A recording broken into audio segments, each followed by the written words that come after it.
Some may find the following disturbing. Discretion is advised. The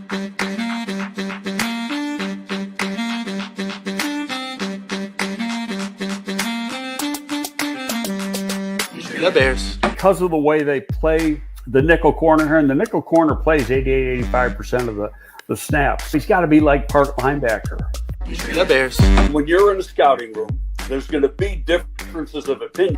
The Bears. Once coaches get involved, of course, they've got their own opinions about what fits best for what they want to do, and that could be drastically different than what the scouts say. Well, you're looking at traits, and remember when he tested very, very well. The Bears. One thing good about Kevin, he's been with 2 other organizations, as well as being the commissioner of the Big Ten. He's been around. The Bears. With Greg Olson, Jerry didn't want to get rid of him. I didn't want to get rid of him. Nobody wanted to get rid of him. One guy wanted to get rid of him. Mike Martz, because Mike Martz didn't know what the hell to do with him. We tried to talk Lovey out of hiring Mike Martz for a month and a half. He's playing zone, but number one, he doesn't get enough depth with the drop. But who the hell's going away? How many times does a 305, 310-pound defensive tackle drop into coverage, especially in a key situation? The Bears. Greg, why are teams wrong on quarterback evaluation so often? Number one, it's a hard position to evaluate. There's probably not as many real good quarterback evaluators as there needs to be. The Bears. The Bears. The Bears.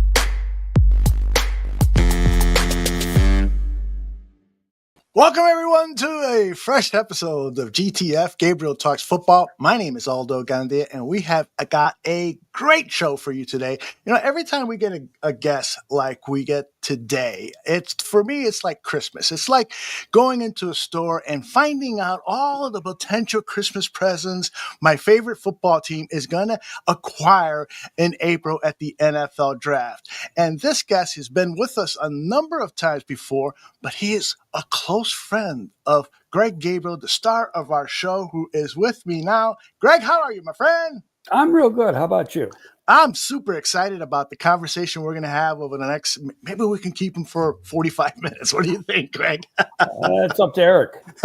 Let's get right to it. We got a good friend of mine who I've known, 10, 12, 14 years, Eric Galko, who is the executive director of the Shrine Bowl. We also work together in the XFL and XFL 2020. And Eric has done a remarkable job bringing the Shrine Bowl back to where it should be. And every year it gets better and better. So how you doing, Eric? I'm doing great. Appreciate that open. Appreciate your open too. The open for the show is awesome. That was intense. That was great. So, did Greg, you do that yourself, Greg? Is that you? Is that your graphic design ability, Greg? No. You put me in front of a computer and I'm lost, and you know that. Eric, I gotta say, the Shrine Bowl game make you look younger, because you look younger than I've ever remember. It's a week's worth of sleep after the Shrine Bowl. That fall and that month of January, February gets just a lot to do and a lot to make sure things go well too. But getting back and watching some Netflix and some Apple Plus shows and sleeping for a whole week gets me a little refreshed, hopefully. So there you go. Well, congratulations on a great event. Thank you. Well, the first thing that I think is just tremendous, because we've talked tonight. Your player rosters every year have gotten stronger and stronger over the last 4 years. But you tweeted out last week, posted, 92 guys got invited to the combine. That's got to be the highest number ever, isn't it? It is.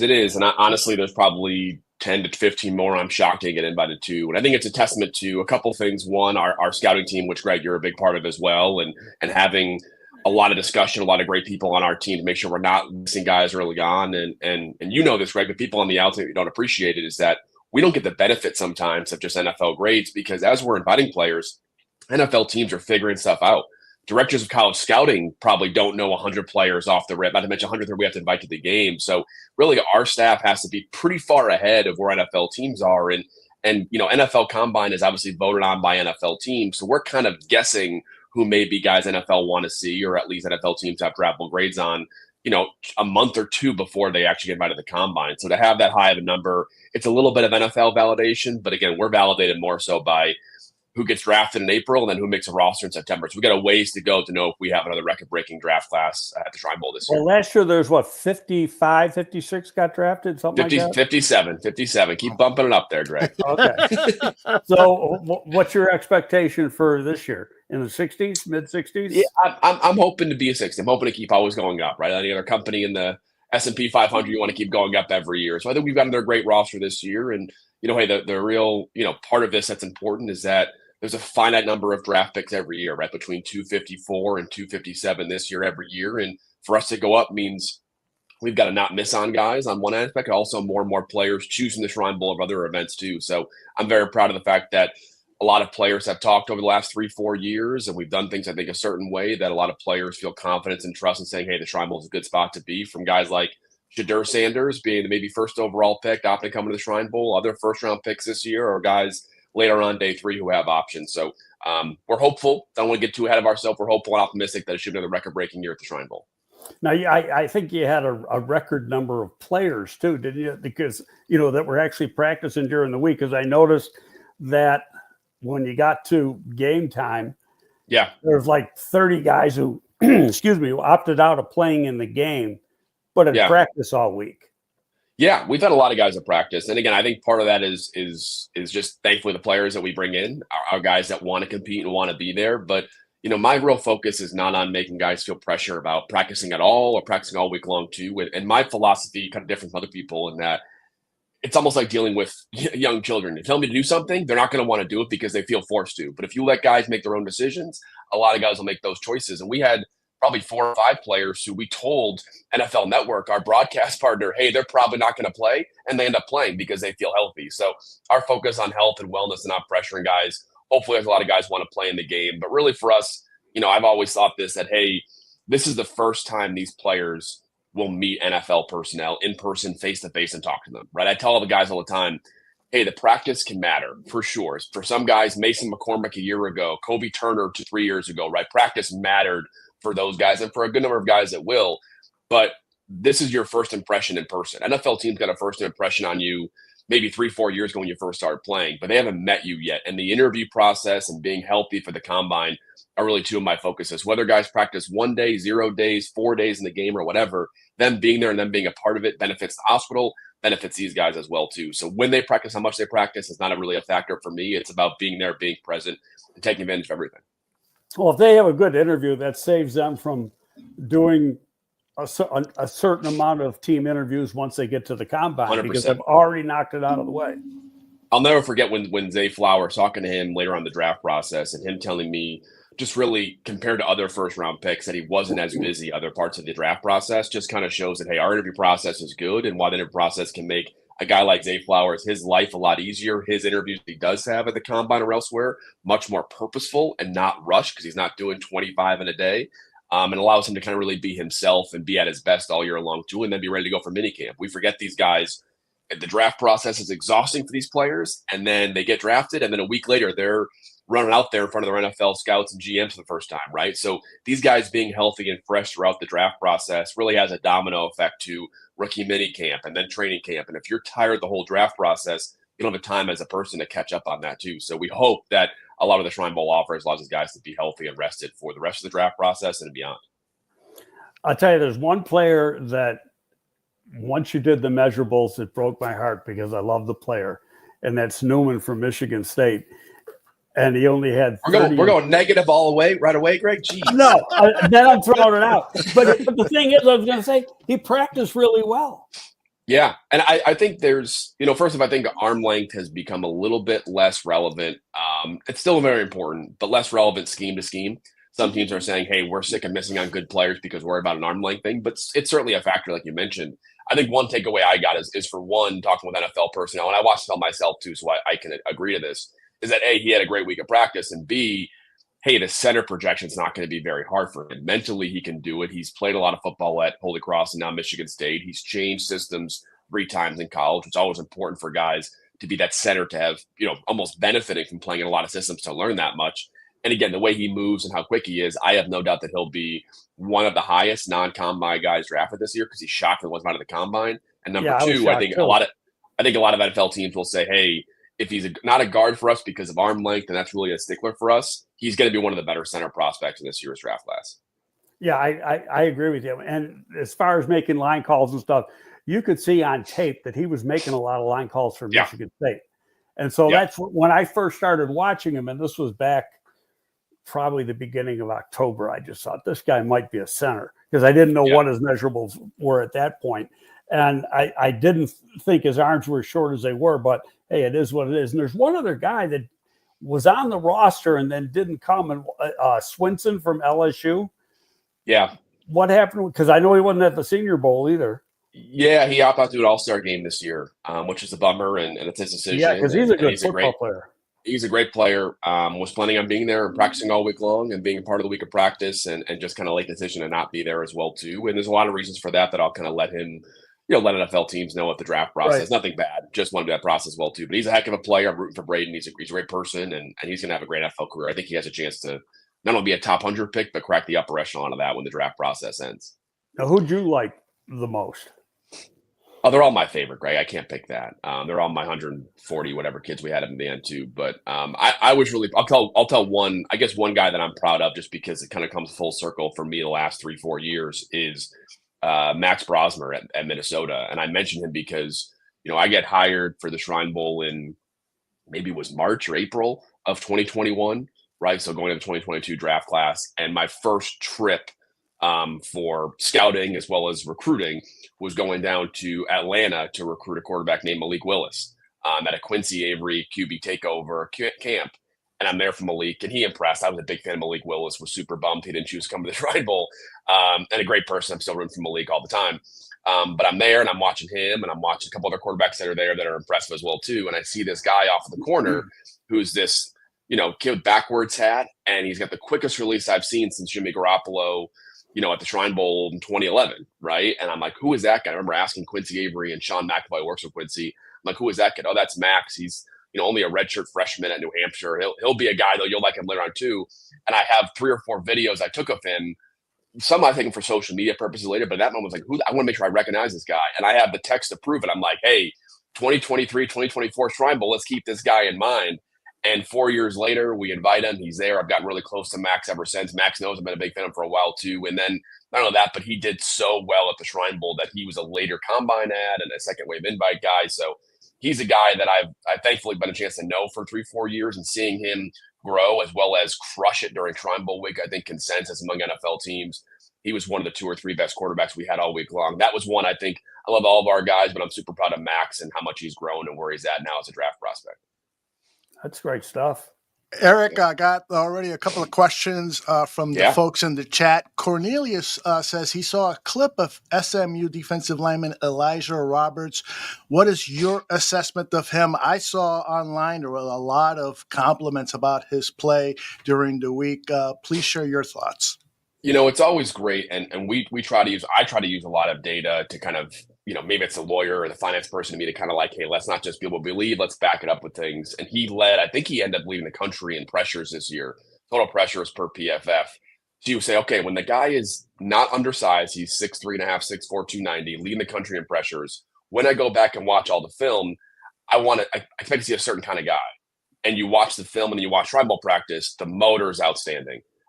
If he loses his first move, he can still make a play and disrupt things, right? You love seeing that in the pass rush. Some guys will make a move, doesn't work out, they give up and they're out of the play, and that's okay, right? But for him, not an option. He can work back inside. He can get his hands active on batting balls down and really disrupting throwing lanes as well, too. We did that all week in practice as well, too. But I think some NFL teams are going to say, hey, he's 6'3", he's in the 290-ish range. What's his role going to be in the NFL? I think at worst, he's a 3rd, 4th DN to start in the NFL and as a disruptor on 3rd down or a guy you could play in a pinch the whole season long too, but he's still got a lot of room to grow and get better. I think he had a breakout year the last 2 years as a disruptor, and if he can keep growing and being a more decisive one move and win kind of pass rusher, not just a motor guy, he's going to be great in the NFL too. But no doubt he had a great week of practice. And again, when the stats match the play on the film, you get really excited as a scout.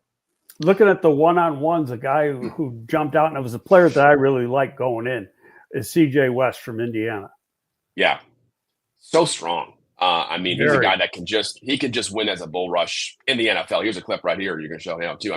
Just things like that is like, hey, it's a one-on-one rep. Maybe you look at it and you're like, hey, he could be quick or whatever else. Like, he just wins with such ease with his strength, his lower body.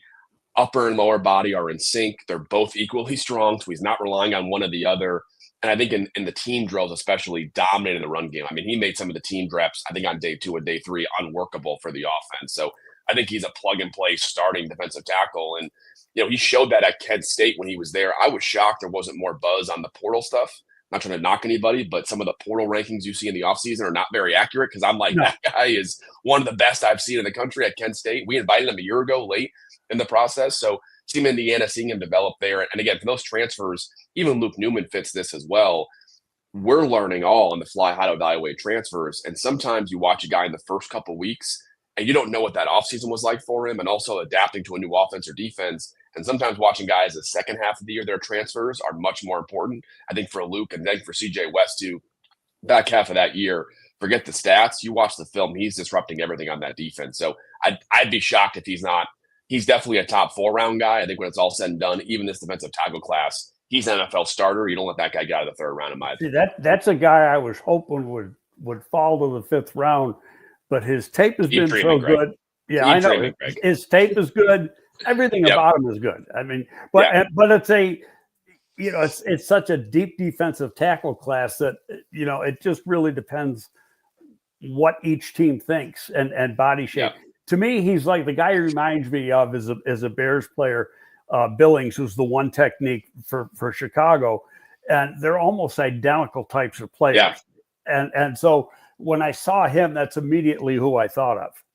Yeah, guy that can play nose tackle and really win with strength. They're just hard to find. And I've talked to, Dane Brugler, I saw was in the intro as well too, and a couple other NFL teams. And when it comes to receivers or tight ends or quarterbacks, if it's a deep class, some of those positions are more static, where it's like, hey, we're not going to draft 20 quarterbacks in a class ever, right? Not NFL teams need that many guys. Whereas offense, defensive line, you just keep drafting those guys. And if you have too much depth, that's okay. And I think we'll see, 41 D tackles in the combine this year. There's a 60% increase from a year ago. I think we'll see a 40, 50, 60% increase in number of D tackles drafted this year too. Teams are not going to let guys like CJ West fall to the 5th, 6th round just because. I think we'll see a ton of those guys drafted in the top 3-4 rounds. Yep. Eric, on the other side of the ball from the defensive line, a lot of Bears fans like Cornelius want to know what centers at the Shrine Bowl game do you think might be ready to contribute immediately for an NFL team? Yeah, we mentioned Luke Newman, who I think will be drafted as a center guard as well. But 2 guys that jumped out that I think are slam dunk draft picks and a little bit different. One is Drew Kendall, who reminds me a lot of Garrett Bradbury, a great zone blocking guy that can reach the second level, can get out in space, a long-term starter. His dad played at a high level in college, a little bit in the NFL, Pete Kendall. But Drew Kendall's a plug-and-play NFL star. I think NFL teams might want to wait till the 4th, 5th round for a guy like him because he's a little bit undersized and he's going to be a scheme fit for most teams. But there's teams that want to value those guys will certainly be there. But then Joshua Gray. This guy's played left tackle at Oregon State, left guard at Oregon State, played center all week long at the Shrine Bowl. Asked actually if he can play center and center only for most of practice. Going to show NFL teams he can do it. But long, athletic, strong, football IQ through the roof. I think he's a plug-and-play mental and physical NFL starter at offensive center, and he can offer value at left guard, left tackle, probably right guard or right tackle as well too. So I think he's the guy. I think the Shrine Bowl might be the highest quote-unquote drafted Shrine Bowl quote-unquote center, but definitely got NFL teams are going to want to play center first and could end up being a top 100 pick. You just mentioned Oregon State. The Bears just hired their line coach to be the assistant line coach. It hasn't been officially announced yet, but one of the beat writers, or actually a national college writer, said it. I think on Friday or Saturday, announced it that he was leaving Oregon State. We had 2 Oregon State guys: Joshua Gray, who played left tackle, then left guard, and then center at the Shrine Bowl all week, and then Jared Christian Lichtenhahn, who's a transfer this year. Another really surprising non-combine guy, because I've gotten 3rd, 4th, 5th round grades on him in season. And again, if you watch the Shrine Bowl tape, he's 6'9" and 320 and looks every bit of it too, but he dominated all week long too. And part of it's because I think a lot of pass rushers just aren't used to going against guys that big, where like, hey, you just can't run the arc on a guy who's 6'9", 6'10" in general, but he held up inside as well too, I think, again, as a non-combine guy, which is surprising, probably makes it more likely to be there on the 4th, 5th, 6th round. But swing tackle, played a lot of games in college at Colorado than Oregon State too. And I think if there's an Oregon State connection, I think both those guys should be very much on Bears radars. Eric, you mentioned that you like to use tools in your evaluation. Uh, the Shrine Bowl has been using tools extensively to help with the evaluation of players. Can you tell us a little bit more about some of those tools? Like, for instance, on your Twitter feed, you had the fastest players on defense and the fastest players on offense. Can you tell us a little bit about what Zebra Sports provides and some of the other tools available that you then share with the scouting community and football fans? Yeah, I've become a little bit obsessed with the concept that players have played a lot of college games before coming to the Shrine Bowl and before the draft process starts. And I think sometimes mistakes can happen when you try to evaluate players' football only ability, right, on field stuff in the draft process because you're kind of throwing away 3, 4, 5, 6 years. So in my philosophy, at least, we should focus much of the draft process on capturing data, right? Just like your resume says who you are, but then a company might give you a personality test when they're interviewing or whatever else, right? These are kind of the same ideas. And we know that for the combine, but having more and more data for these guys is really important. So Zebra's been a part with us since I took over in 2022, allows Zebra to capture things such as top speed miles per hour, which translates, a lot of people are now familiar with that a little bit in terms of top end speed. There's acceleration, deceleration, which I find super interesting. How a guy can stop, start. It's been really correlated, in my opinion, the guys that do well there. There's also quarterback evaluation and airspeed. There's also special teams, which have been really predictive. Guys like Ryan Stonehouse have broken records in terms of Zebra data, and then he breaks records in the NFL as a punter for the Tennessee Titans as a rookie. So Zebra's a great partner for us. We obviously use a lot of in-season stuff, such as Pro Football Focus, Sports Source Analytics, tracking football. And then this year, we actually added Wilson Football as a major partner with ours and had a throwing session, which that throwing session was the first year doing this. Worked with Wilson and Jordan Palmer. Was a bit nervous how he reacted. End up being what I feel pretty confident saying will be the most well-attended NFL Scout Pro Day of the draft cycle. We had about 400 NFL personnel watching our 6 quarterbacks work out through a full-on, maybe somewhat easier, but similar to a pro day. And all that data was captured by Wilson Football. So I think I posted the other day about Kyle McCord and how his spin rate, ball flight, velocity, all that stuff was 99th percentile among current NFL quarterbacks. So just capturing this data and allowing NFL personnel to both learn about it as well as share with NFL teams, hey, don't just believe me that Kyle McCord's great. Don't believe that Max Brosmer's release is really fast. Look at it from a data standpoint compared to NFL people. And whether it's Wilson, Zebra, other partners we have as well too, it's really important context to give. And again, I try to use data as much as possible because it allows you to have a better argument when you're debating players or talking through players. And I want to make sure we use a lot of it at the Shrine Bowl. Nash had, I think, 19.7 miles per hour. Yep. Did that surprise you at all? That his yes and no. I've got a chance to talk to his training facility that I'm working with for the combine, and they've been saying, hey, I don't want to put too much expectations on him, but I think 4.4s is very much in play, and I think he plays a little bit. I think NFL evaluators feel he played a bit slower. Right. I believe in part because he's still new to the position. We kind of forget that just 3 years ago he was playing quarterback. So right. I think sometimes receivers or even offensive linemen that are new to the position, they play slower because they're still kind of processing and reacting. So I think for him, I think he's a bit of a faster mover than his film may show sometimes too. But if he can translate that to a mid to high 4.4s with that elite production, he'll be hard to ignore in the top 4 or 5 rounds in the draft for sure. I really like his tape. My only concern was the top end speed. So I put a day 3 grade on him. But when you look at the catches he makes, the routes he runs, the guy's really a good football player. Yeah, can't give day 2 grades on Shrine Bowl guys, Greg. Only day 2 and day 1 grades. That's it. No more day 3 grades on Shrine Bowl guys. You're hating on Luke Newman. You're hating Luke Newman. You're digging Nick Nash day 3. Jeez. I love it.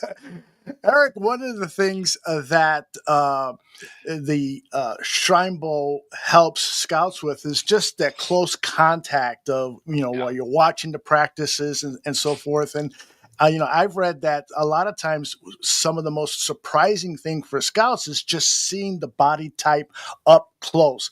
Can you talk about maybe some of the players that you saw for the first time at the Shrine Bowl and you said, wow, I didn't realize that, he was that big or he was that strong or whatever? A couple guys jump out and looking at our roster. One is Rondé Gatson Jr., right? A big, physical, tall tight end. But you look at him and you're like, yeah, that guy can figure out blocking, right? NFL teams like, oh, this guy can't block. Like, he's physical, strong, big, and so impressive that it's hard to ignore, too. Thomas Perry, center from Middlebury College, which is a D3 school. I'll let you guys guess what state that's in. No one successfully guessed it so far, right? But he's a great player who came down. There you go. Thanks, Greg. But he came down there, and again, if you didn't know what school he was from, you would say, Power 5 offensive lineman too. So I think small school players, it helps a lot. But I've always kind of said, when in terms of the on-field stuff and that visual sight, the first rep tells you a lot, right? To say, hey, does this guy belong? Does this guy move at all the same level? And especially like O-line, D-line, one-on-one, I think you can overanalyze those sometimes. But just off the snap, you can see, hey, CJ West is strong. Right. And it doesn't leave your mind at all, too. You don't have to see 25 reps of one-on-one. You go to the film and watch that, too. But I think for a lot of NFL teams, it's hey, I don't know that player. Man, that guy looks impressive. And it happens in the first 3-4 snaps sometimes. So whether it's Rondé Gatson, Thomas Perry, Warren Brinson at Georgia, just physically the part for a D tackle, he jumps out quite a bit. And then guys like Jared Caron, Christian Lichtenhahn, or Brandon Renshaw Dixon, who are 6'8 plus, those guys jump out as well, too. And then you see guys, one more I'll name drop, Jordan Phillips at Maryland, who was awesome all week long as well. He's a 6'2", 300-pound lineman who looks like he'd be a UFC fighter, right? And seeing guys that are that big, who are that cut, also jumps out to you too. But it's an important thing, right? We had, I think, 15, 16 GMs there, and guys like, Joe Shane or Andrew Berry, like, they haven't seen these guys in person at all this whole season. This is their first time maybe watching these guys film at all, because they're busy in a year, but certainly watching them in person for the first time too really matters. So that's a big reason why these guys want to come in as in shape and physically impressive as possible. One of the guys like go ahead, Aldo. I was going to say, one of the guys that really improves his draft value, I think, is the running back from Arizona. I mean, this guy, I think it was the first half, he had 3 touchdowns. Tell us a little bit about Croski-Meritt, Jaguars Croski-Meritt from Arizona. Yeah, it's funny. We mentioned I talked to him in the offseason or in the season because he missed the entire season at Arizona. So he was at New Mexico, had a fantastic year, was one of the top running back transfers, goes to Arizona, and then within the first game realized and learned that he was academically ineligible because basically a year that the Arizona and he didn't think would count towards eligibility did count, and therefore he was done out of eligibility. And I actually messaged Jacory in September, and I said, hey, man, I still believe in your game. I'm sorry what happened. I want to help you no matter whether you come to the Shrine Bowl or not. And we kind of kept in touch a little bit. And I told him back in September, October, hey, man, I think the best move is stay in shape, be active in Arizona. Don't just fade away. Go to the Hula Bowl, which is 2 weeks before the Shrine Bowl. Take care of business there, then come to the Shrine Bowl. I have the DMs to prove it. And I said, I believe in you. You'll be a great player. Goes to the Hula Bowl, crushes all week long, plays in the game, comes to the Shrine Bowl, is one of the best running backs we have all week long, too, and has a great game to cap it off, too. And I think he's a good example of what the draft process can do for players, most importantly, right? Whether it's small school guys or guys that were hurt or guys like him that just missed the entire season for reasons out of his control, the draft process can mean almost too much for his evaluation. So having guys like him take advantage of it is great too. And I appreciate his trust in me to go to the Hula Bowl first, to trust that I would invite him later, to come to the Shrine Bowl afterwards, and to be there too. When he's a great person. It reminds me a little bit in terms of his rise, his process, to Tyrone Tracy just a year ago, who people thought, oh, Purdue running back, former receiver, he's a little bit intriguing. And then he does well at the Hula Bowl, comes to the Shrine Bowl, does really well there, tests well at the Combine. Jacory won't have the chance to do that, but he'll do it at Pro Day. And then Tracy ends up being a 4th or 5th round pick, and now the Giants franchise running back. I wouldn't surprise at all if Jacory Croski-Meritt had a very similar arc these next 9 to 12 months. Great stuff. How was your turnout as far as number of? You mentioned you had a bunch of, like half the GMs were there, maybe a little more. What was your total scout turnout? I have the number here pretty much. I think we were up 30-40% in NFL personnel attendance again. Part of it is you don't know exactly what it is, right? It's one of the things you kind of throw the kitchen sink at everything and hopefully something sticks. I do hope that our access to players, we've got over 20 hours of available interview time for NFL teams and our players. And I've always kind of believed that, hey, I want NFL GMs to come to the Shrine Bowl for reasons other than our players. If we have mediocre players, they'll still come because they can learn something about analytics. They can have plenty of time with our players, meet NFL coaches, all that kind of stuff too. So having a huge increase in NFL personnel is great. I'm not naive to think that. I think a big part of it was not a big part of it, but a part of it is having guys like Shadur Sanders there and having really top-end talent to at least interview. Was bummed Shedeur didn't want to practice. That's his choice and support him no matter what. But regardless, I think having guys like him there and other guys like Kenneth Grant and Siobhan Revelle and Chris Paul and a couple other guys that will challenge for first-round picks, I think it mattered a lot to NFL GMs to be there, see these guys in person, but also, as mentioned earlier, to interview these guys in person and what I believe is a really good interview process we have at the Shrine Bowl. There's two receivers that kind of jumped out. Wester from Colorado. Yeah. He's a little guy, but damn, he gets out of cuts so quick. And a guy who's similar, but he's a lot bigger as far as getting out of cuts is, and I can't think of the last name, from the Ole Miss kid. Juice Wells. Yes.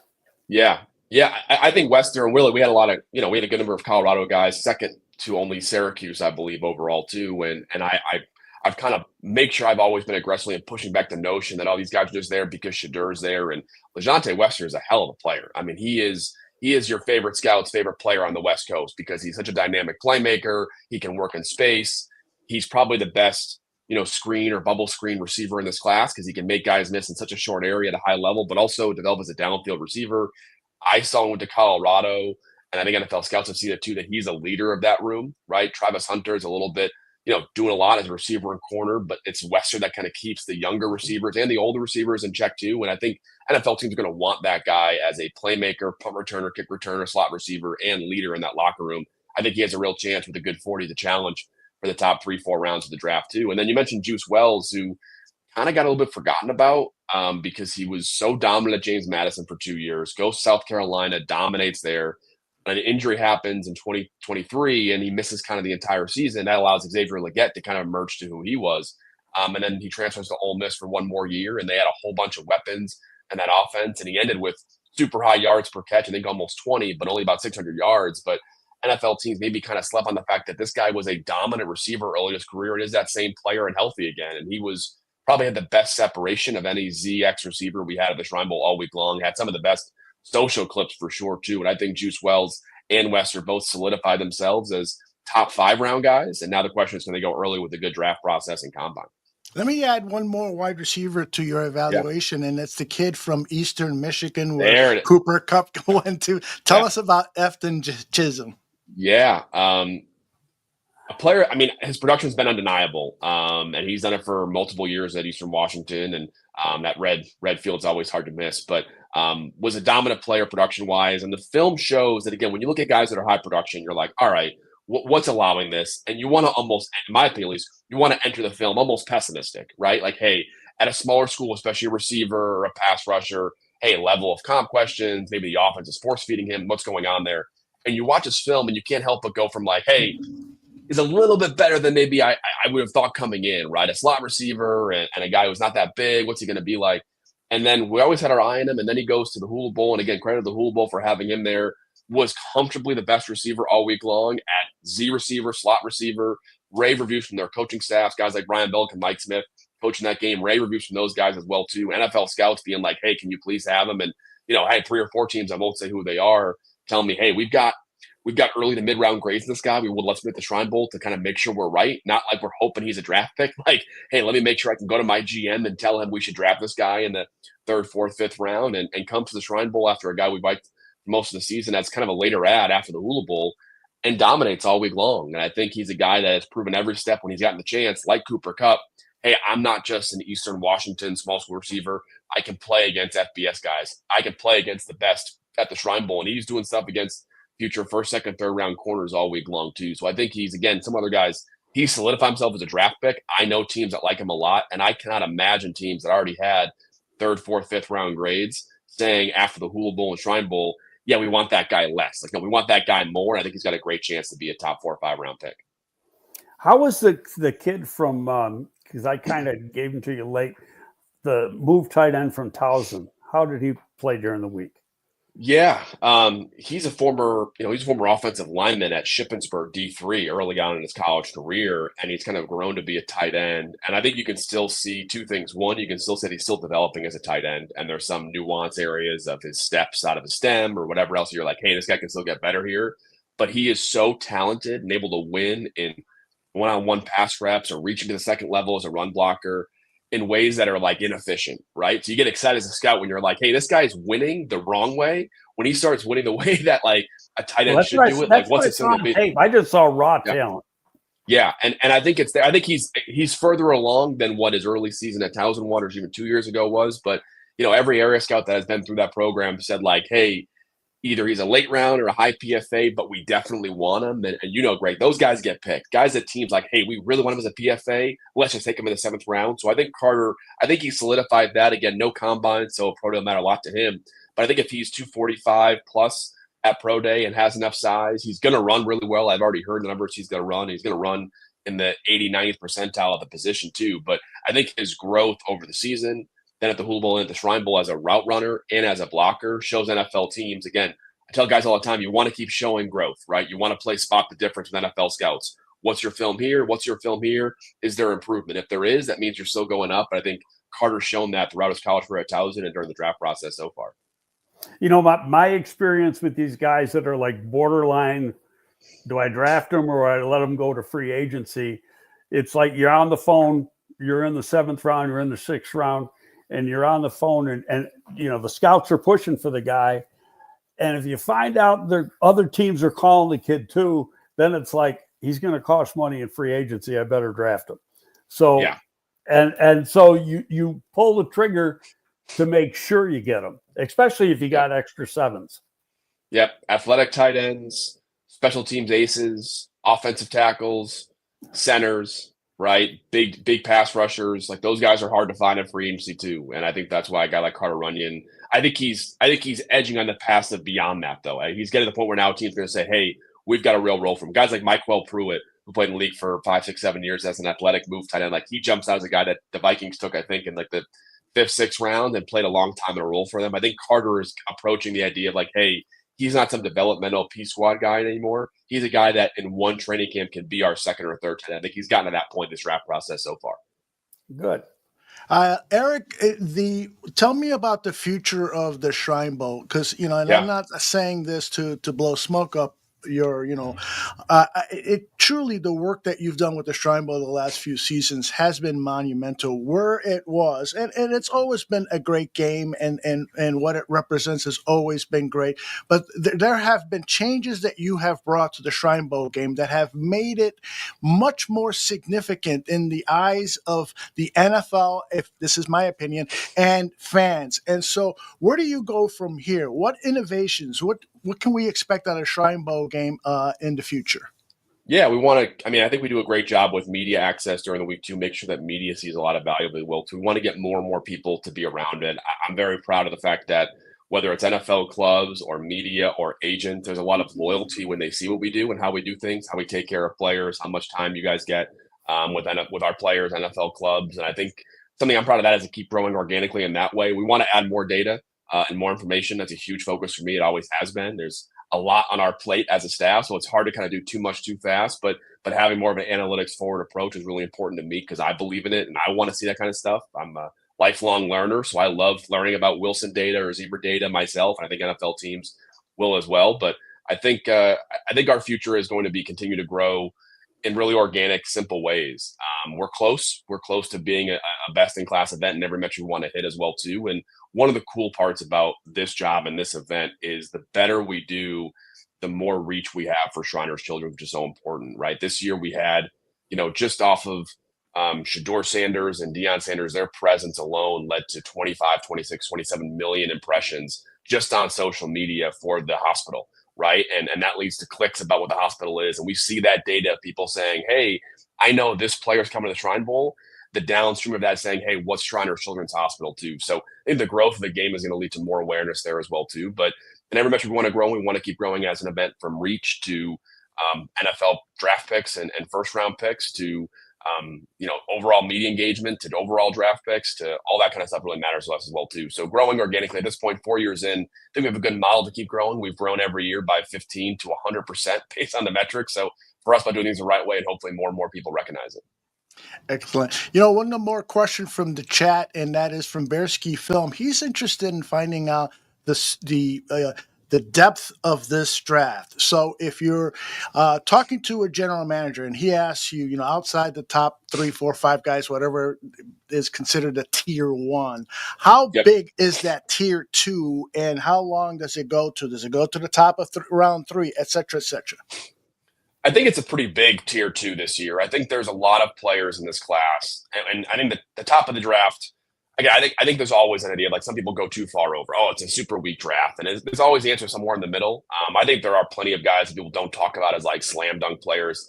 I think a year ago at this time, for example, like Byron Murphy was viewed as like a tier 2 guy. And like, no, that guy is awesome. Jared Verse, that guy was awesome. He should have been a top 5, 6 pick in the draft. I think teams and people in the media sometimes get caught by groupthink and then they're like, hey, whatever. So I think this class at the top is a little bit less impressive than a year ago, especially on the offensive tackle spot. But I think that the tier 2 of this class, and I consider tier 2 kind of like not a star, but an impact starter. I think there's a lot of those guys. And then it goes all the way down to middle round 3. Again, maybe I'm biased, but guys like Jordan Phillips and CJ West at D tackle are slam dunk NFL starters. Jordan Phillips is 21 years old. CJ West is 22. Like, you don't let these guys in most draft classes at D tackle that are starters fall out of the top 2 rounds. And these guys may be 3rd round picks. So all that being said, I think it's a very deep class in that sense. And because of the fact that guys can transfer and develop elsewhere, because they can stay in school for longer, right? These guys can get better and be more prepared for the NFL. So one of the benefits of the portal and NIL is guys can stay in longer and be more NFL ready. I think we're seeing that this year quite a bit too. So forget the narrative. There's not enough guys at the top of the draft. If GMs are good, they'll find star players. That's their job. Don't make their job too easy, right? They can do that. But I think more importantly for NFL fans out there, there's a lot of depth in round 2, round 3, even round 4 of this draft class to find true starters. Yeah, I agree with you. The more players you see, a lot of wide receivers, a lot of defensive linemen. I've got a list here, Eric. There's like 30-something names of defensive ends and defensive tackles. And these are all guys that you take in an ordinary year before the 4th round's over. Yeah, I think we sometimes want to talk about like the top end guys too. And hey, Les Snead finds guys that pick 19, 20 every year, right? The Chiefs got Xavier Worthy 28. Let's not. NFL GMs have a hard job. Let's make their job too easy. They got to find the players that are there. And there's 32 really good guys that we would love taking the 1st round this year. And we'll see how it plays out too. And hopefully, 5 or 6 Shrine Bowl guys are included there. Eric, my wish has come true. I asked for 45 minutes and we're approaching that. You're welcome to stay as long as you like, but you probably are very busy and need to run. Is there anything else that you would like to share with Greg's audience about the Shrine Bowl game or the Combine coming up? Anything at all? No, I'm excited for the Combine. Well, again, with 92 guys, it'll be at the Combine this year, so I'll be cheering them on. If you see my Twitter account, I will be incredibly biased towards Shrine Bowl players. So don't be surprised if I'm like, oh, I'm only talking about Shrine Bowl guys. No offense to other guys at All-Star games, but these are my guys for this draft cycle as well too. But no, I appreciate being on here. Appreciate Greg for his work all year. Hopefully people that are a fan of this podcast and this show understand how smart, Greg earmuffs for a second, how smart Greg is, how much we trust him and value him as well too. And it's awesome to get a chance to talk ball with him year round, not just for on this podcast too. So appreciate you guys having me on, and I'm thrilled to be in touch a lot more this draft cycle. You're the best, Thank Eric. you very much. And I'll say it one more time.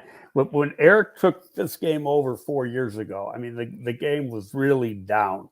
And years ago, for people who don't understand the history of the East-West, and when Eric first got the job, we had a long conversation about it. When I started going to the East-West in like 1985, it was out at the old Stanford Stadium. And that stadium sat like 75, 77,000 people. And they'd fill that sucker up. It was the bowl game. And, the Senior Bowl was obviously good too, but Senior Bowl had double sessions and things like that. So there are players that didn't want to do that, but they went to the East-West. In fact, a lot of guys would go like from the East-West to the Japan Bowl or from the East-West to the Senior Bowl or something like that. But the game itself started going downhill. And when Eric took over, he's brought, in just a quick amount of time, he's brought it way back. And as far as the quality of the players and what the scouts get out of it, and that's the most important thing. What do the teams get out of it? Well, I appreciate that, Greg. And I'll end on that. I want to make sure it's not just me. It's our Vice President of Sports at Shriners Children's, Bob Roller, and board members at Shriners Hospital do a lot of great work. Our scouting team, our staff does a lot of work as well, too. So I'm very thankful to be kind of the shepherd of the last 4 years of the Shrine Bowl and hopefully in the future as well too. But I appreciate that, Greg. And it's a testament to all of our team, from people that are on the board of Schroeder's Children's who care about this game and its growth, to people on the scouting side like yourself making it successful as well, too. So onwards and upwards, another record year this year, but that's more to come in the future. And I appreciate you guys having me on.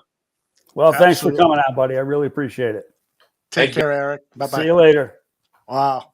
Man, I love that. It was just so much fun. Let me change the shot here. And he's such a good interview. My goodness, it's all right there. He gets it out quickly. I really enjoyed talking with him, and hopefully he can be an annual guest on this show. We always have him on around the same time, right after the bowl season. And I went to the game. I could go every year if I wanted to. I went 2 years ago, but because of my lung problems, I just don't go anywhere in the winter. Mm-hmm. But it's in fact, it was at the East-West practices where I met Ryan Poles for the first time 2 years ago. Mm. But he's done a remarkable job. And, he was in Vegas for a couple of years, and now they moved to Dallas. And the reason they originally moved to Dallas is the Super Bowl was going into Vegas. And because the Super Bowl was there, the NFL was using all the facilities. And they so basically threw the East-West out, but helped get the thing to Dallas. And Jerry Jones has really helped out. And like last year, they used the Star the facility that called the Star that the Cowboys have as a practice facility. This year they had another one, but really the value of the game has gotten better and better every year. And like you can see, 92 guys going to the combine. That says a lot. Sure, hell does. Wow. And it's interesting you're talking about what he has done over the last 4 years, and it has been, I didn't get a chance to ask him about this, but there is kind of competition between the Shrine Bowl and the Senior Bowl. Back years ago, a player could go to the Shrine Bowl and then after the game, head over to the Senior Bowl, have a full week of practice. Eric intentionally moved that to make it a Thursday game so that it would stop being a feeder into the Senior Bowl, and that they could then get, higher quality players. That was just a brilliant move for the Shrine Bowl game. That was the league too. The league put more backing into the Shrine Bowl. In fact, a couple of years ago, it used to be that the Senior Bowl had complete coaching staffs, and the NFL took the coaching staffs away from the Senior Bowl and gave it to the East-West game, which kind of pissed off the Senior Bowl. Yeah. But tough.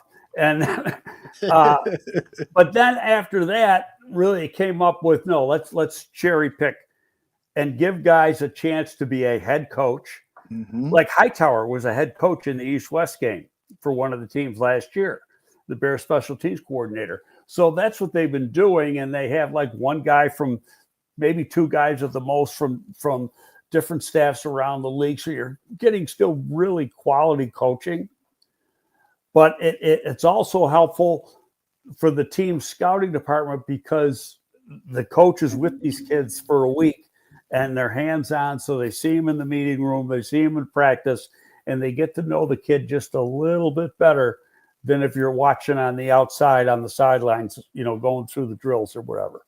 Mm-hmm. Very good. And thank you, Maddie. He's already ponied up $7 in donations to the bar room. Really, really appreciate that, Maddie, and appreciate everyone who is watching live and those who will later be watching on demand. Please hit the like button. Please subscribe to the channel, and please share it. Let other people know what we're doing here. And like Maddie says and others have been saying, Bearski says, great content. Love it. And this is a great place. You got some interesting names coming up for guests in the near future. Greg, you want to share one or two of those? Well, we got Lance Zierlein from NFL.com, NFL Network, but he is so busy. Last week I called him. I said, "You want to come on for next week?" Right. He said, "I still got 78 guys to write up for NFL.com." So he said, right after the combine. I said, awesome. Okay, that's good. He's a guy that I've been following for years. His work on NFL.com is exemplary. He's a radio guy. I didn't know Houston. that. Oh yeah.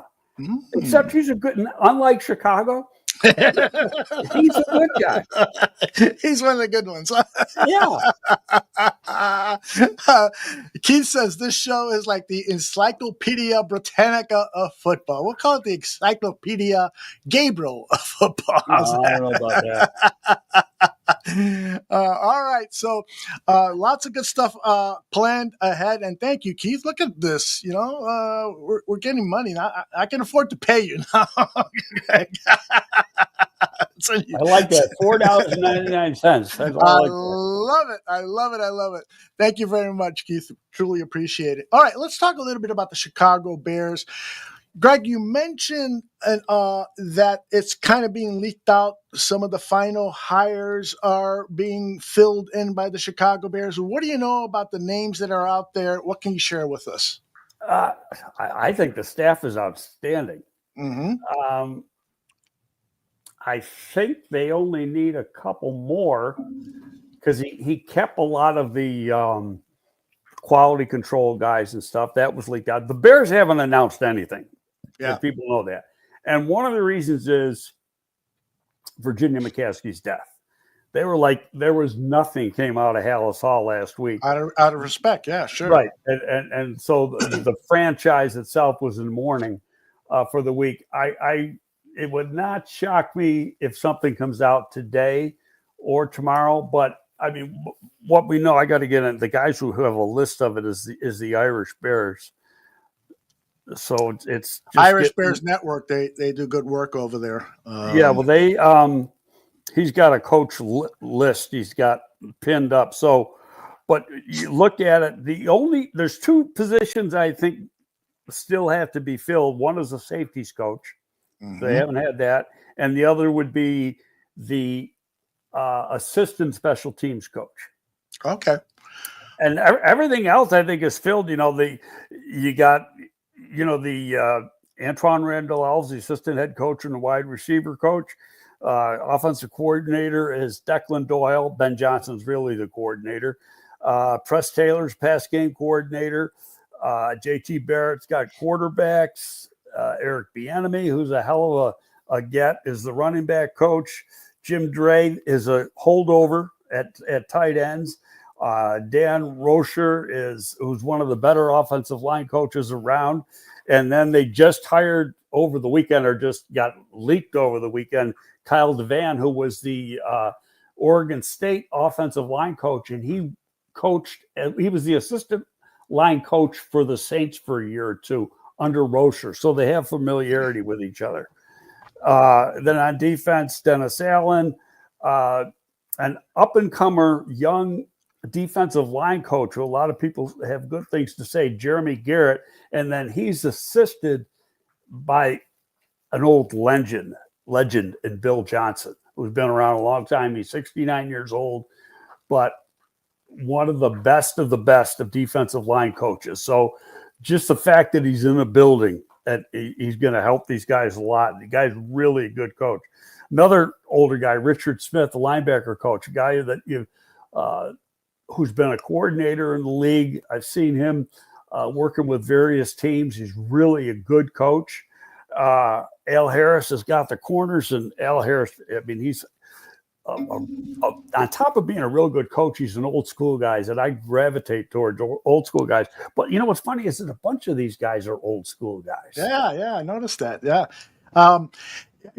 I think we were going to talk about this last week, but I don't think we had a chance. I'm interested in the subject of how now you've built this coaching staff, and they come from different backgrounds and different styles of teaching and so forth. You know, how do you when I worked in corporate America and I had managers reporting to me, I would talk to them about how do you teach? How do you review performance evaluations? How do you do this? How do you do that? And so forth, so that we could all sort of be on the same page in terms of how we work together. Have you seen that in your past as in the NFL and XFL, and what can you tell us about getting alignment with how coaches coach? Well, you let me see. I got to just think on this the right way. Sure. It's not like you don't know these people. Okay, either they've been highly recommended to you, or you've got some sort of relationship with them. But so you know how they work. Now I know where you're going with this, where you wanted to go with this, and this is when Johnson was working for Miami. The head coach had every guy get up and speak about how he was going to coach his position and talk about his position. I have never seen that before. Mm-hmm. That's not to say it's not done with different staffs. I just haven't seen it. I don't know, because I haven't seen it. I don't know if it's a good idea. Okay. So I can't really say yay or nay on it. But I know when you got guys coming from, say, different trees, whatever, it's when you get down and you meet, you're putting together, well, not really your game plan, but when you're putting together the original playbook and how you're going to do things, you've got different ideas. Because don't forget, he said, hey, the playbook I had in Detroit isn't the playbook I'm going to have here. Right. We're going to strip it down. Now, I could argue that one a little bit. He's still got that playbook. Sure. But he's going to make changes to it. Terminology is going to be the same. There'll be some plays, but he's going to design it, and the play calling is going to be designed around the strengths of the players. So, Jared Goff was a predominantly a drop back type passer. Mm-hmm. Wasn't going to make a lot of plays with his feet. Where Caleb Williams is more athletic and can make plays with his feet and go out on the perimeter and make throws. So you're going to see that integrated into the offense, because that's a strength that he has, going back to when he was at USC and at Oklahoma. So I think the guy was like kind of lost in the last half of the season, Croski-Meritt. But you saw how much the tight end was used in Detroit's offense. Like Croski-Meritt's all of a sudden going to, be like Christmas every day, because he's going to get a lot more touches. Right. One of the reasons this interests me so much is because we heard Ryan Poles after the season when he talked about, what happened this past season. And he said there were some things that were happening that we let go by, that we didn't address earlier and so forth. And that was part of the reason the 2024 season was so disappointing. And so I think that when you look at it through that perspective, this team really needs to know what each other is doing, and they have to have the courage to say, I would teach it this way, or have you considered doing it this way, and so forth, and really challenge each other on if they're communicating the right way, if they're reviewing practices the right way, and there are multiple right ways, right? But to just make sure things don't fall through the cracks like they did in 2024, and we end up with a very disappointing season. That makes sense? Well, a lot of that stuff, although, happens right now. Okay. Because you got the coaches are, to say they're busy is an understatement right now. Mm-hmm. Mm-hmm.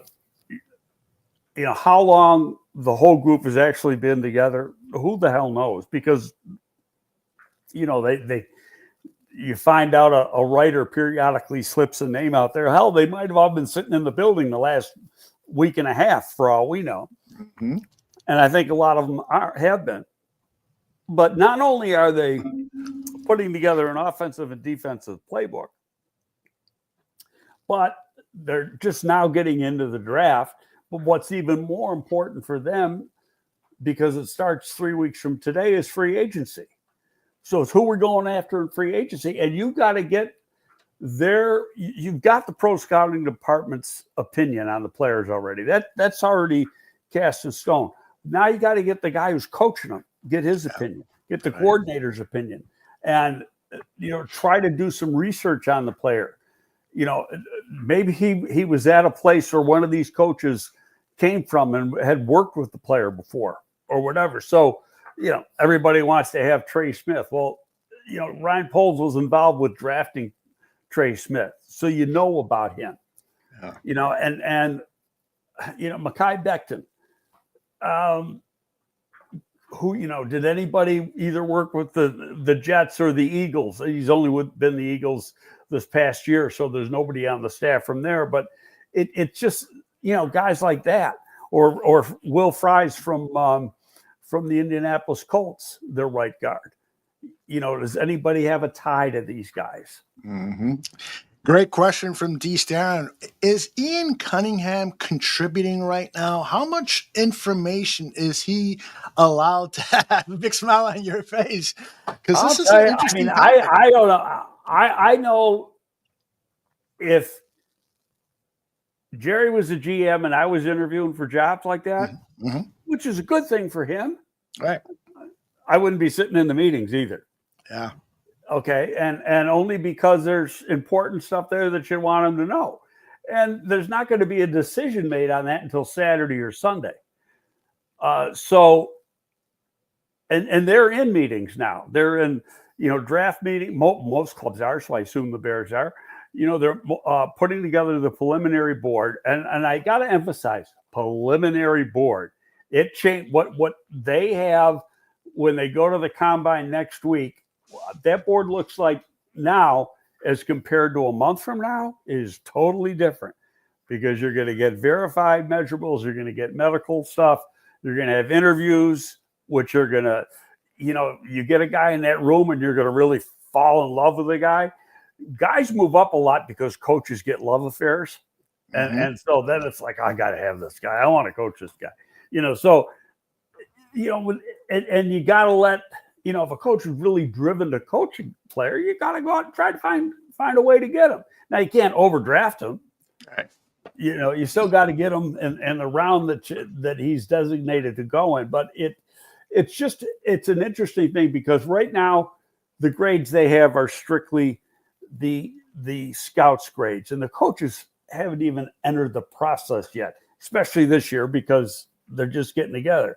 And they probably won't until, they'll do probably free agent stuff up until the combine. And then they'll okay, now we're in college mode.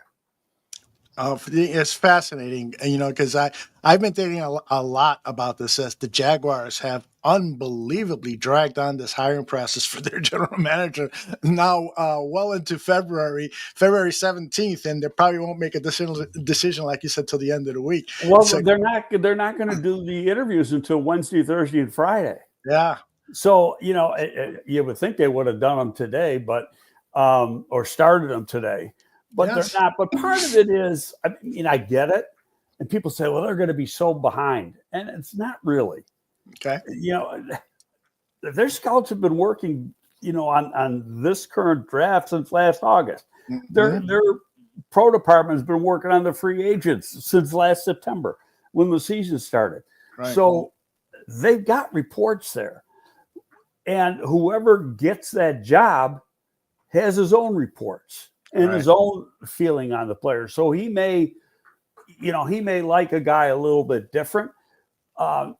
Is he going to be behind? Yeah, but is he way behind? Not really, because it's not. It's just his. He doesn't know the other people in the building, so it's the dealing with the other people in the building and learning who's good, who's bad, who's indifferent, and what you're going to have, whether Ian gets the job or whoever, come May 1st, after the draft is over, probably going to change 4 or 5 scouts and bring in his own guys. Right. I recall reading Mark Trestman's book when he was hired by the Chicago Bears. He had written a book called Perseverance, and one of the things that he cautioned about was joining teams that had already established staffs. That's the hardest thing for a coordinator, a position coach, or a head coach to, or in this case, for Ian Cunningham, a general manager to go into because you don't know who you can trust. And Ryan Poles talked about that in his executive interview at the beginning of last season, that his first season there was trying to decipher, here are the guys who are on board with my vision, and here are the guys who I know I'm going to need to replace at a certain point. And that's what I feel for Ian Cunningham is that he's walking into that situation. It's going to be a real challenge for him to find success. You're assuming he's going to get it. Now, there's a lot of people around the league. There's a lot of people around the league thinks it's his job to lose. Yeah, That's fact. I mean, a lot of insiders, and part of the reason is, you could do the same thing. Who's Ryan Poles and Eberflus agent, former Bear, Tate Armstrong. Okay, Tate Armstrong. It's not Tate Armstrong, but Jock McClendon is Ian's agent and Cohen's agent. Oh. And what the word on the street is that Jock has been trying to arrange this marriage since before Cohen got the job. Oh, interesting. Cohen pulled out with the here's what I hear. I don't know if it's exact truth, but with the hopes that Jacksonville would come to their senses and get rid of Balky, which they did. And immediately, he got back in, but the guy that he supposedly wanted was Ian. Okay. Tony Baselli is now involved in it.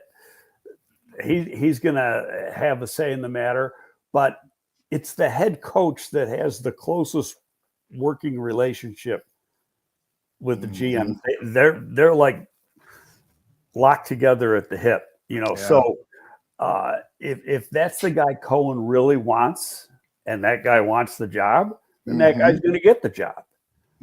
Okay.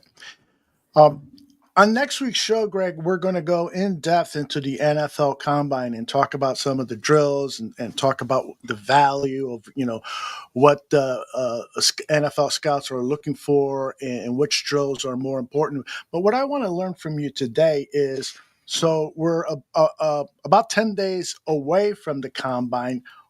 How are teams preparing for the Combine? Are there meetings to discuss, let's target these players, and don't worry about these players kind of thing?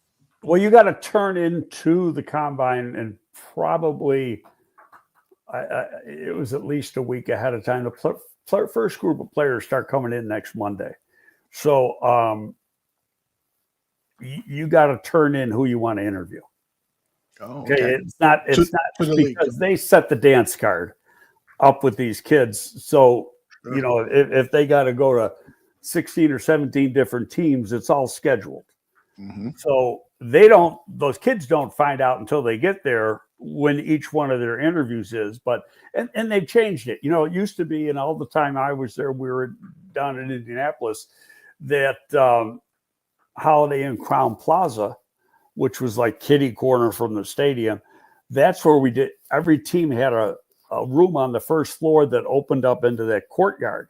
Mm-hmm. And so you would, you do the interviews in a room there, and guy would walk out the door into the courtyard and into the next team in Haddam will be waiting at your door, for them to escort them to their place. And a horn would go off at the end of 15 minutes. Now they give you 20 minutes, I guess.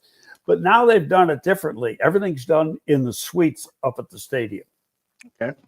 Okay. So it actually gives you a little bit more room, and probably be a little bit more privacy, and not the zoo in that courtyard that you had at the Crown Plaza. So, I mean, that's part of it. So right now, okay, we can interview 60. Do we want to interview 60? And if we do, maybe there's just 50. We did a bunch of guys at the Senior Bowl. We did a bunch of guys at the Shrine Bowl. We don't have to do them again unless you want your coaches to see them, because the coaches weren't involved with that. Then, you submit those names, and then you'll have your 20 minutes with them. When I visited the Senior Bowl 4 or 5 times, and they used to have the players measurements, weight and arm length and all of that on stage, and the players started to complain about. Yeah, the players started to complain about that, saying, "Listen, all these media people here, I don't want my privacy exposed," and so that's been taken away. But at the combine, do scouts get to see the players build? There's that famous photograph of Tom Brady looking really strong. No, they get a video of the weigh and measure. Okay, but nobody is there except a couple people from. There's some team people because those are all the scouts that are doing it. Mm-hmm.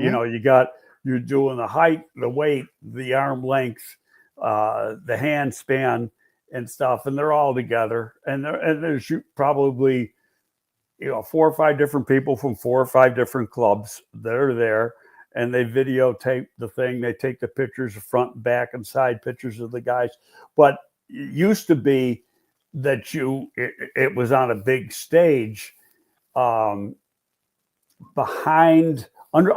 the one end of the bleachers at Lucas Oil Field, and they had then like bleachers set up going around the thing. So it was like you were entering a small arena, getting weighed and measured, and that's what some players objected to. And the same thing with like the Senior Bowl in the East West. So They do it as soon as the kids get there at the bowl games, and it's done in private. No doubt. Drew Black had a question I want to make sure we get in here, and I think actually we may have talked about this last week, but I'll ask it again. What about the information that has come out that Shane Waldron did not go over film with Caleb Williams? I think you said that we don't know for sure if that's an accurate report, correct? Yeah, I mean, I don't know. Somebody would have to, who was on the staff or Caleb, say no, he wouldn't. I mean, yeah, there's a rumor to that effect. Is it a verified rumor? I don't know. Mm-hmm. Okay. I talked to one guy, same guy that I talked to last year when they hired him and it was working with him. He said if he did do that, it wouldn't surprise him because he's different. Oh, okay. He being Shane, not yeah, Kid. Yeah. Interesting. But Shane is now on Cohen's staff at Jacksonville, but it's not like they haven't worked together. Cohen and Shane worked together in LA for a few years. Mm-hmm.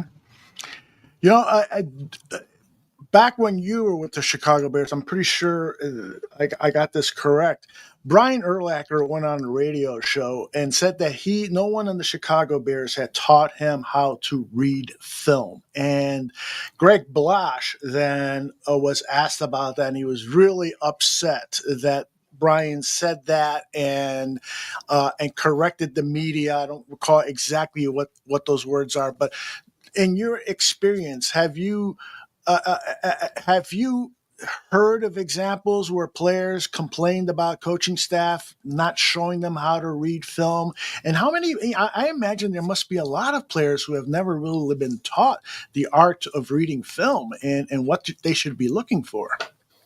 Well, it's going to change from coach to coach. Now, I don't recall that happening when I was there, and we came for Brian's second year. Greg Blash was there. So I wonder if that was his rookie year. Okay, yes, it was. It was. Okay, yeah. So that was the year before we came, and knowing Greg Blash as well as I do, I could see that that's probably something we wouldn't want Brian saying, but at the same time, where did Brian come from? First of all, Brian was a safety in college, not a linebacker. Right. Okay. First time he played linebacker was when he went to the Senior Bowl.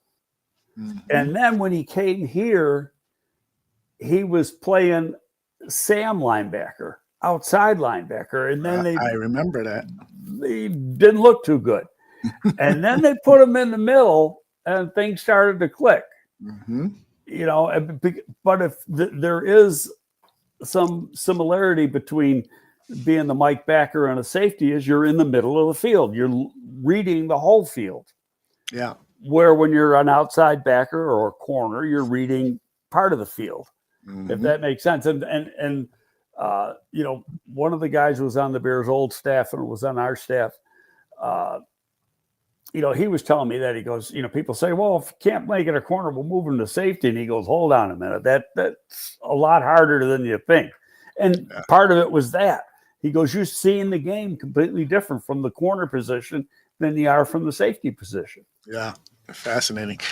Creighton Wolfong asked the question, does Dennis Allen like big defensive ends, or is that what he has had to work with? Yeah, there is. I think it's a little both, because I was out with Swifty, and he has had guys, smaller athletic guys like the Bears have, and big guys. Like he had Von Miller, who's like 6'3", 250. Yeah. So he's had guys like that. So, he's good coaches work with what they have, but you're also going to try to get what you prefer to have. Yeah, of course. You're going to try to influence people on that draft day and pound the table a little bit, perhaps. Well, and it could be in free agency too, but it's like, that's going to be the interesting thing. People say, I want the Bears to take this guy, and this guy in the draft. And I'm like, I'm not even interested in a draft yet.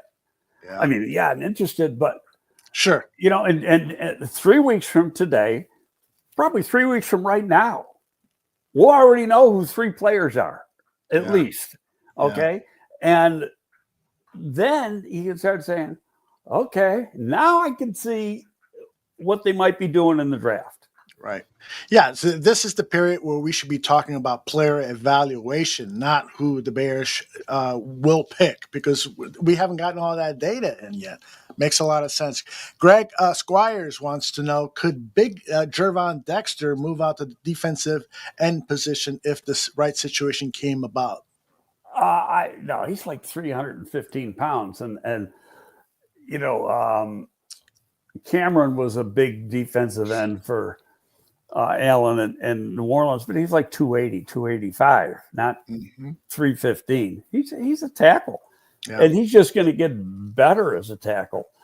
I'm going back to what I say. I still think they need one more, big guy, anchor like Billings. That's why I like the CJ West. It's like the same guy. Yeah, interesting. Okay. Yeah, he will be a good part of that rotation, CJ West. I want to switch to the defensive backfield position. How high of a priority should the Bears make in acquiring either a veteran free agent safety or a rookie safety, given that Byard is on the last year of his contract and Jaquan Brisker is also on the last year of his contract and has had some injury problems? And let's not forget, of course, Elijah Hooks. I believe his contract might be coming up soon too. I'll have to double check that. But how high? Is he going into his third year or fourth year? I think it's his fourth year, because he wasn't part of Foles' first draft. And I know somebody in the chat room is going to help us out with that. Okay, so it's a good question, and part of it's not going to get answered until we find out what the coaches, and we're not going to know what the coach's evaluation is. But that's like one of the first things they're doing is each coach is evaluating his position. And then, okay, this guy works for me. This guy doesn't work for me. I need better than this guy, and then you're telling Ryan, I need a better guy here to play this position the way I want to play it. So for us to say, yeah, it's a great idea, we can't answer that because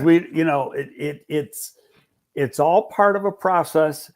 And I mean, I think, I'm step by step by step by step, and you don't go to step 4 until you get step 1, 2, and 3 done. Yeah. And so, just be patient. It'll work out. Could it be? Yeah, it could be. Will it be? I don't know. Yeah. Interesting. Hicks is in the last year of his contract, so the Bears have 3 safeties who are in 2025 is the last year of their contract. So we'll be keeping an eye on that. I think there's just some interesting safeties in this draft class. One of the guys that I've been looking at. They got the guy they signed last year, too, from Green Bay. I think he's got one more year on his deal. Mr. Simone Biles, Jonathan Yes. Owens. Mr. Biles. I think he he's had got a good season. Yeah, he did. But he's a backup, is what he is. He's a good backup. Yes, and he's he a good is. piece player. He's in the final year of his deal, too. So that's like they're 4 for 4. Yeah, interesting. Okay. Cornelius wants your opinion on Membu, who we talked a lot about last week, and Josh Simmons, who is probably not going to be ready for OTAs because of the knee injury, but a lot of people still think he might be a top 10 draft pick because of the outstanding play he had at left tackle for Ohio State. What do you think about those two players? I love Membu, and I'd consider taking him at 10 and playing him at right guard or left guard, whatever you want to line him up at. Mm-hmm.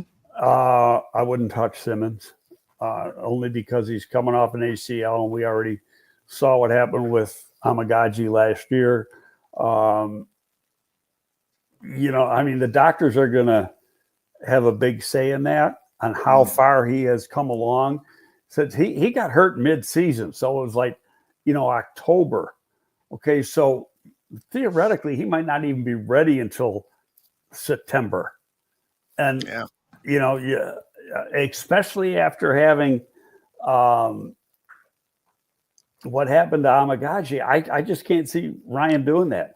He's going to take somebody who's cleaner than a new baby's ass. I mean, that's... That's another one. That's another one. I'm collecting all of these, you know that. That's a good one. You like these old scout sayings, don't you? I love them. That's a book, man. If you like the stiffer than better. That one and the lady of the night blocking her off the bar stool. That is great stuff. There was a guy, may he rest in peace, Glenn Cumbie, who I worked with at National Scouting before I went to the Giants. And then Cumbie spent a long time with Tennessee, Houston first, then Tennessee. And he ended up, he was on a treadmill at home, had a heart attack and just fell over dead. Great guy, though. But he had a thing, and he was from South Carolina, heavy Southern drawl. And he'd be like, his hands are so good, he can catch a BB in the night with his eyes closed.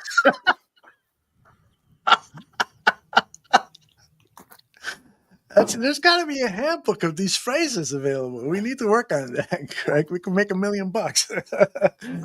A lot of people are agreeing with you in the chat room, Greg, especially after drafting Amagaje. It would be too risky of a deal for Poles to draft anyone with an injury history, especially the one that Simmons has. A lot's going to depend on Rocher, what he feels. But I think the tackles are who we already got. Whether I agree. Braxton is starting or Amagaji is starting, that remains to be seen. Amagaji's traits are like way up here. Yeah. Okay, so, and the athleticism, there's a lot of special to that. Now you got you got the big block of clay. Now you got to bring the sculptor in and clean it up. And that's what Rocher's job is. So, but it's the interior. You got it. And again, we're going to know 3 weeks from right now, they could, if they sign 2 interior offensive linemen, you still need another one, but do you take it at 10 or do you take a defensive guy? And part of that will be, do they sign a defensive tackle? Or do they sign a defensive end? So you can figure it out, kind of that way. Yeah. I'm sorry, I got confused here because a question came up regarding the safeties, and I want to address it. And we've talked about this. Where do you think the Bears might address the safety position? Do you think the draft or free agency? And I think you've already kind of alluded to that. But let's take a look at the free agent safeties and tell me if there's a name here that pops out. You got Javon Holland from the Dolphins, Buda Baker from the Cardinals, Hufanga, who I love for the 49ers, but he does seem to get nicked up. and missed time during the season. Cameron Bynum of the Vikings, Andre Sisco, Jags, Harrison Smith, the old veteran from the Vikings. He's as old as I am. I was going to say Mooring with the Raiders, Reed with the Chiefs, Justin Simmons with the Atlanta Falcons, and a kid out of the University of Illinois that I like a lot, Jeremy Chin with the Commanders. He hasn't had the great. Chin's an interesting guy. Simmons is an interesting guy. I don't know all these guys because I haven't watched them. You know, Sure. I don't watch them as pros until you get right into the thing, and I'm. You know, I'm looking at some defensive linemen and offensive linemen now because I know that's probably the priority in free agency. Mm-hmm. So I'm studying some of those guys, but you know, I haven't even thought about the safety position. And you know what? They got to get another receiver. I don't think Keenan Allen's coming back. I'd be surprised if he is. You don't have a third receiver. That's right. That's right. Unless they say Scott is. Right. And I don't think you can say that. Well, no, you can't say it now. I mean, they might, you know, he looked at the tape, watched camp. He had a hell of a preseason and then never saw the field. Yeah. Remember, he caught a bunch of balls in those 2 preseason games. And then sure do. You think, okay, he's going to get to play. No, wrong. Yeah. I mean, he was a healthy scratch a lot. Right. The free agent wide receiver that I keep gravitating to is a guy that you know a lot about, Mac Hollins from Buffalo Bills. What can you get? He's a little older. He's 31, but he can run. He's a big guy. He's real good on special teams. Mm-hmm. He's an interesting guy. The guy, I can't think of his name. Kansas City signed him to be their slot. And then he wasn't even able to play until like the last part of the season and the last few games. And Hollywood Brown, and you know that's an interesting free agent. That would be an interesting free agent. Samuel says Julian Blackman, the safety from the Colts, is ascending and it may not cost too much. Well, he signed a 1-year contract. He was dinged up. He was a name that. Last year when they signed by him that people thought they might go after this guy because he had played for Flus, but he had been banged up and I don't think they had a good feeling for him. I don't know what his injury history was this past year. Did he play all 17 games or did he miss games again? I just got to look up Pro Football Reference and you can find out. Yeah, but I'll take a look at it. You know, because it'll say how many you scroll down, it'll say how many games he started, how many games he played in, and then you know if he missed time. But that's a good football player. Yeah, he played every game last season, and he's 26. He's a good player, and he signed just a 1-year deal for the Colts. And I don't know what the Colts cap situation is, but they lost. I can't see him spending as much money as they're going to have to spend to keep Fries. Maybe they will, because he missed like 10 games or something, and they were still okay. You know, so then it's like, okay, we lived without him for 10 games. We can still live without him. But on the other hand, I cannot see Trey Smith being available. Trey Smith is not going to be available, is your prediction? I just can't see it. Yeah, my prediction is that he won't be available. I'm hoping he will. I just can't see that happening. The Colts have about $28 million in cap room, according to their website. They got some money. Yeah. I was going to ask you this during our interview with Eric. Everyone who follows the show knows that you're big on arm length. And Eric downplayed it a little bit. He said it's still important, but that he thinks that there could be a trend where there is a little less value. Well, you get away with it. You can get away with it on your interior offensive lineman. Okay. There's can't think of his name now, the left guard for Tampa Bay last year is a free agent. And I'm watching some games and he plays pretty good. Then I looked up his arm length and it's like 31 and a quarter or something. Like, oh, you know, he's got arms like this. but he good player. Bradenson, his name is. Okay. And like I say, Olin had 31 and a half. Inside, you can get away with it. Outside, you got to have some length. You got to have some length. That's never going to change just because of the dynamics of the position. You know, and it's the same way with your defensive ends, your edge players. You got to have length. Yeah, indeed. All right, so let me see if I got any questions saved up here. I think we tackled most of them. In fact, we have. Anything else that you want to talk about, Greg, before we close this episode? Yeah, I think we hit on, I'm kind of excited about the combine, even though it's almost really 2 weeks before the workouts. Right. But I got to emphasize again, because we never say it enough. The fans get all excited about the workouts, and then you're going to see stuff. It's going to be like the Senior Bowl. You're going to get a combine bump, just like you got a Senior Bowl bump, and then people are they're going to fall back to where they were after the love affairs ease out. But the most important thing in the combine is not the workouts, it's the damn medical. That's why they started it to begin with. Yeah.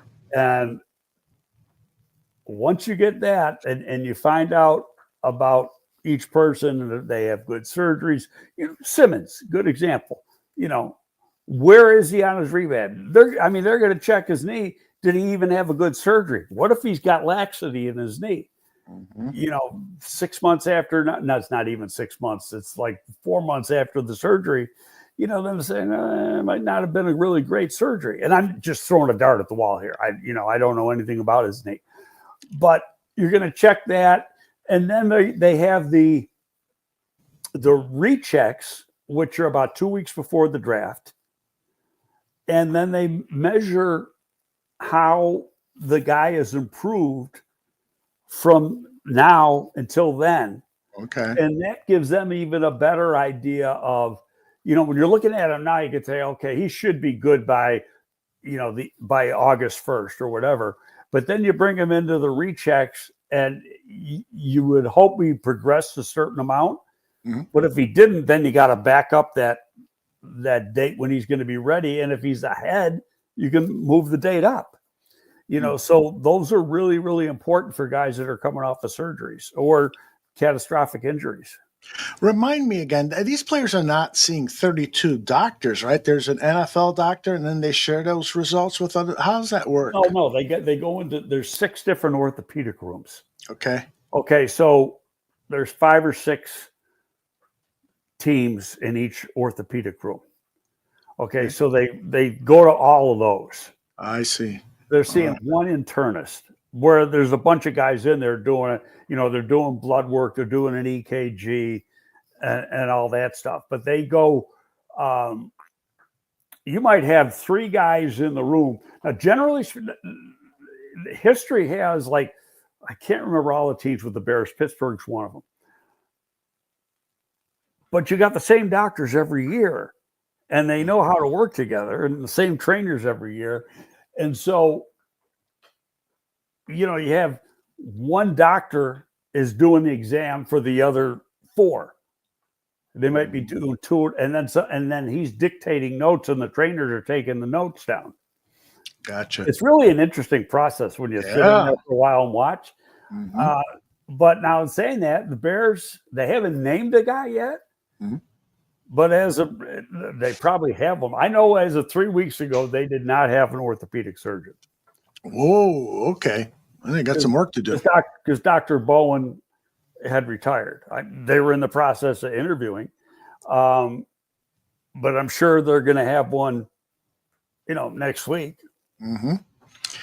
Well, again, we're going to be talking about, hopefully we'll have news on that next week. Next Monday's show, we're going to analyze all aspects of the combine. So come prepared with your questions for Greg. I'll try to find that out. I can get the answer to that. Great. And we'll talk about any other new news regarding the Chicago Bears. I want to thank Eric Galko. What a great guest he was. If you missed that part of the interview, you owe it to yourself to listen to that great conversation between Greg, Eric, and myself. And with that, I will tell people we will see you back here live tomorrow on the Barroom Network, and we'll see Greg next week. Take care, See you later. everybody. Thank you very much.